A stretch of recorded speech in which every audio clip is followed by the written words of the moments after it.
Alam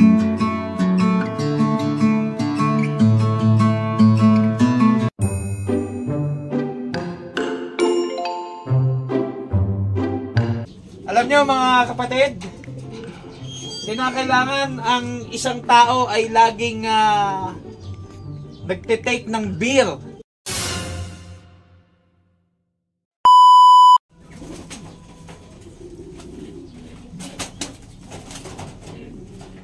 Magandang araw po sa inyong lahat. Nandito po ako sa place ng aking mga pinagkukulungan ng aking stress reliever. Ito po yung isa sa sample ng aking mga alaga, kung tawagin ay German Beauty Homer. Napakarami po nito, wala pong nakakawala. Makaakala nyo ako'y nakikipagpustahan ng kalapate, nagre-race. Hindi po. Alaga lang po, stress reliever. Kailangan sa mga taong tulad natin at lahat ng mga naglilingkod, kailangan din ninyo stress reliever. By the way, tignan nyo po, habang nasa video, may isi-share po ulit ako sa inyo ngayong araw na ito. Konting kaalaman at gabay sa ating pang-araw-araw na buhay. Okay? So, tuloy po tayo habang chinecheck ko itong aking mga alaga. Alam nyo mga kapatid, kinakailangan ang isang tao ay laging nagtitake ng beer araw-araw. Beer. Kailangan natin yun, lalo na mga mananampalataya.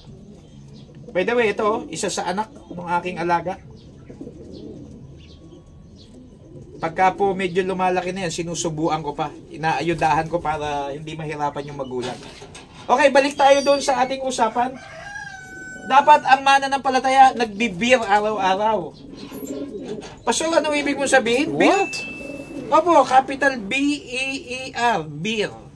Alam ko iniisip nyo, baka akala nyo sinusuhulan ko kayo mag-alak. Hindi po. Yung pong beer ay may kahulugan po yan. Share ko po sa inyo. Ilang minuto lang. At dapat yung mananampalataya ay nagbi-beer araw-araw. Yung capital B-E-E-R stands for, una, yung B ay Bible reading. So, mahalaga po sa atin, may Bible reading. Pangalawa, yung letter E ay evangelism.